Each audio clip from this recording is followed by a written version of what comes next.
पत्र दिया 2007 में जो और सम्मान पत्र दिया जा रहा है। आप सब अपने भावांजलि। हमारी मौजूदगी इस समय रायबरेली में है। जैसा कि हमने आपको बताया था कि 2027 चुनाव आ रहे हैं। ऐसे में लोगों की जो पसंद है वो क्या है, क्योंकि बहुत से लोग मुख्यमंत्री योगी आदित्यनाथ का शासन रिपीट चाह रहे हैं और कहीं ना कहीं कुछ लोग कहते हैं कि बदलाव होना चाहिए।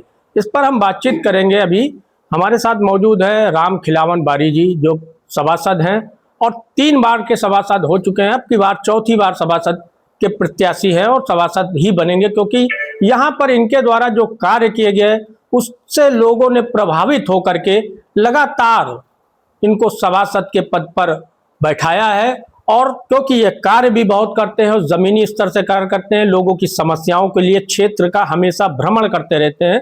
और आज एक खास बात है कि रायबरेली जिले में उत्तर प्रदेश के मुख्यमंत्री योगी आदित्यनाथ का आगमन हुआ है और काफ़ी सौगातें दी गई हैं। उस पर हम बातचीत करेंगे। हमारे स्वागत है आपका हमारे चैनल पर।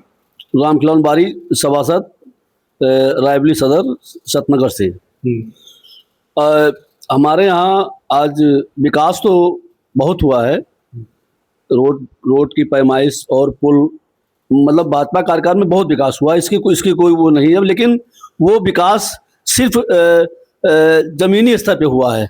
लेकिन पब्लिक स्तर पे जो पब्लिक को सुविधाएं मिलती थी, उन पब्लिक की सुविधाओं में प्रशासन के द्वारा नहीं मिल पा रही। पब्लिक को मिलती है लेकिन घुमा फिरा के मिलती है। बहुत प्रयास करने के बाद गरीब तबके के लोगों को सहायता मिल पाती है। जैसे आज हमारे माननीय मुख्यमंत्री सूबे के मुख्यमंत्री योगी आदित्यनाथ जी रायबरेली आगमन हुआ है। 850 करोड़ की लगभग सौगात वो दे करके रायबरेली में गए हैं और उन्होंने कम से कम करीब 50 से 60 परिवारों को मकान की सुविधा उपलब्ध कराई है। कुछ लोगों को विकलांग गाड़ियों की व्यवस्था कराई है। मतलब इस तरीके से कम 850 करोड़ मतलब की सौगात दे करके गए हुए हैं, जिससे ये आने के बाद 2027 का चुनाव तो नजदीक ही है, उससे जनमानस पे और अच्छा प्रभाव पड़ेगा। लेकिन अगर ये जो सौगात देकर के जमीनी स्तर पे अगर रायबरेली के जो अधिकारी और कर्मचारी और जो प्रशासक है, ये जमीनी स्तर पे गांव जा करके अगर ये चिन्हित कर करके अगर काम कराया जाए तो इससे सरकार को बहुत अच्छी लाभ मिलेगा। देखा जाए तो कहीं ना कहीं बहुत सी जगह भी शिकायतें मिल रही हैं। कई विधायकों के द्वारा कार्य नहीं किया जा रहा, तो कहीं पे सभासदों के द्वारा जो दायित्व मिला हो वह दायित्व नहीं पूरा कर पा रहे। उसको लेकर के मुख्यमंत्री की नाराजगी भी देखने को मिली है। और लगातार वो, क्योंकि चुनाव आने वाले हैं, ऐसे में कई विधायकों की टिकट भी कटने की संभावना सुनिश्चित हो चुकी है। क्या लगता है, क्या कमी, जबकि उत्तर प्रदेश सरकार लगातार कोई ना कोई बड़ी घोषणा कर रही है। अभी मुख्यमंत्री के द्वारा महिलाओं को 50,000 रुपए का धनराशि खाते में देने की बात कही गई है। तो अभी वही रक्षाबंधन आ रहा है और रक्षाबंधन में अब की बार जो यात्रा महिला कर रही, पहले 1 दिन की यात्रा होती थी, अब की 4 दिन के लिए कर दिया गया और साथ में परिवार का कोई सदस्य भी जा सकता है। इसको लेकर महिलाओं में काफी उत्साह नजर आ रहा है। आपकी रायबरेली में क्या स्थिति है? बिल्कुल सही कहा आपने। रायबरेली में भी स्थिति, सौगात जो माननीय मुख्यमंत्री जी ने दिया है रक्षाबंधन के त्योहार पे, जो 4 दिन का उन्होंने महिलाओं के साथ एक आदमी को और जोड़ के रखा है, इसका बिल्कुल सही संदेश जा रहा है। लेकिन इसको फॉलो किया जाए और ना कि वहां पे जा करके रोक टोक की जाए। रह गई जो सौगातें दी है माननीय मुख्यमंत्री जी ने, आप समझिए ये जो अधिकारी हमारे यहाँ के हैं, जैसे शासकीय अधिकारी हमारे यहाँ के हैं और जो और भी अधिकारी है, सिर्फ हाईवे और मेन रोड पे काम कराना चाहते हैं। हमारा वोटर वार्ड के अंदर रहता है और गलियों में रहता है। वार्ड गलियों की पोजीशन बहुत खराब है। जैसे आज का बता दें आपको, जब से माननीय मुख्यमंत्री जी का प्रोग्राम लगा हुआ है, पुलिस लाइन चौराहे से लेकर के और जहां तक इनका प्रोग्राम था, उस रोड की हालत समझिए आप कि इतनी बढ़िया करा दी गई है कि समझ लीजिए उस तरीके से कभी हुआ ही नहीं है। उसी तरीके टिकल चौराहे पर जहां इनका प्रोग्राम था, जहां इनका प्रोग्राम होना था, उस जगह पे कुछ चमाचम करा दिया गया किसी तरीके से भी, एकदम बेहतरीन। लेकिन उन गलियों में जहां पे माननीय मुख्यमंत्री जी का आगमन नहीं हुआ है, उन रास्तों को अगर देखा जाए तो बस से बदतर पोजीशन करता है हमारे यहाँ। हमारे वार्ड में एक अयोध्यापुरी का रोड गया हुआ है, कम से कम 300 मीटर की रोड है और नाला है।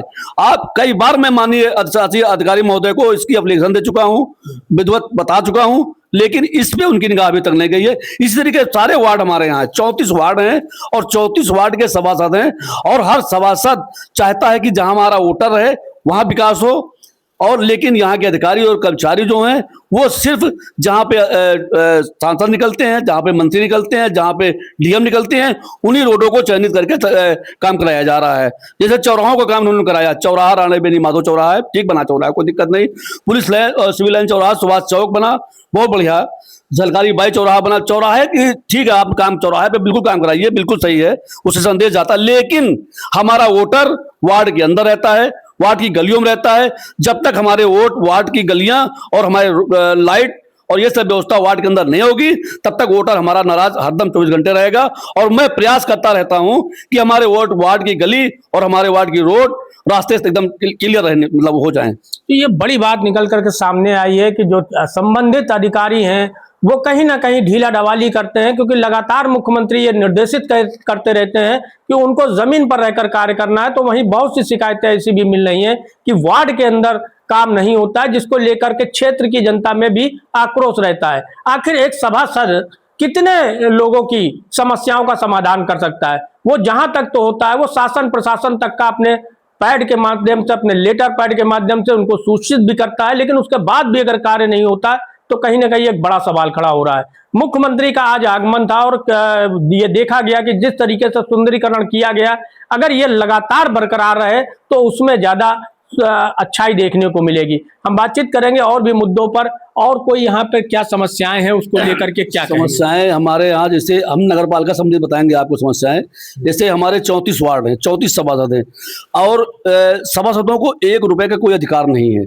अगर सरकार द्वारा हर सभासद को 10 लाख 5 लाख साल का अगर बर्जी मतलब वो मिल जाए अगर, तो अपने यहाँ वार्ड की जो टूटी गलियां हैं, टूटी नालियां, छोटे छोटे जो काम है वो सरकार वो सभासद करवा सके।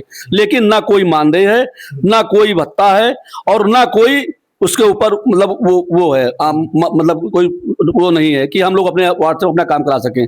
तो सरकार से साली हमारी ये सौगात है। पूरे उत्तर प्रदेश की हम लोग धरना दे चुके हैं, लखनऊ में कई बार प्रयास कर चुके हैं कि अगर हम लोगों को जैसे मानदेय है, हम लोग वार्ड में घूमते हैं, और कम से कम 10 लाख का कम से कम हम लोगों को साल में बजट मिलना चाहिए कि जो हम लोग अपने वार्ड में अपने क्षेत्र का काम हम लोग करा सकें। लेकिन अभी तक इसका कोई अभी निर्णय नहीं निकला है।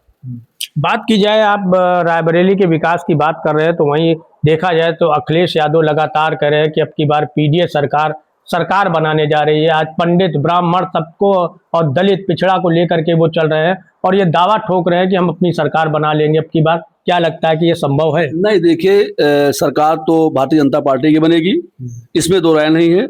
माननीय मुख्यमंत्री जी अपने स्तर से बहुत अच्छा काम कर रहे हैं, उनके काम करने का तरीका बहुत बढ़िया है, और जो आदमी उनसे एक बार जुड़ गया है वो शायद टूटेगा नहीं, ये 100% है। जितने भी जुड़े हुए हैं और काम भी हो रहा है। लेकिन जब ऊपर से काम आता है और जब शहर के अंदर उन गलियों में ना करा करके और जगह बजट लगा दिया जाता है, तो उसमें मुख्यमंत्री जी की गलती नहीं है, ये तो यहाँ के प्रशासक की गलती है, जो यहाँ शासी अधिकारी या जो यहाँ के अधिकारी हैं उनकी गलती है। काम तो हो रहा, जीतेगी भारतीय जनता पार्टी, इसमें दो राय नहीं है। हमारे यहाँ जमीनी स्तर पे काम मतलब है, पब्लिक हमारी जुड़ाव ले रही है। लेकिन कुछ पब्लिक, जैसे आज का प्रोग्राम था हमारे यहाँ, कुछ आंगनवाड़ी कार्यकर्ती थी हमारे यहाँ आई हुई थी, उनको माननीय मुख्यमंत्री से मिलने नहीं दिया गया। ये बहुत बड़ी बात। औरतें ही प्रचार करती हैं हमारी, और घर की औरत को हम लोग लक्ष्मी का दर्जा देते हैं, और अगर हमारी लक्ष्मी नाराज हो जाएगी तो भी समझ लीजिए कि दिक्कत थोड़ी आ रही है। तो यही हम कहना चाहते हैं कि यहाँ के अधिकारी अगर मुख्यमंत्री से मिलना चाहते तो कुछ ना लेते, उनकी एप्लीकेशन लेकर माननीय मुख्यमंत्री तक पहुंचा देते, उससे वो बहुत खुश हो जाती। लेकिन वो भी नहीं किया गया। इससे कुछ हल्की सी तीखी नजर आई थी हम लोगों को। तो ये हमारे साथ थे राम खिलावन बारी जी, सभासद हैं, जो कि 3 बार से लगातार क्षेत्र में बीजेपी पार्टी में रह करके और सभासद होते हुए लगातार कार्य भी कर रहे हैं और लोगों के बीच में जा भी रहे हैं, लोगों की जन समस्याओं पर आवाज भी उठाते हैं। बने रहे प्राइम भारत के साथ। राजकिशोर बारी, लखनऊ से।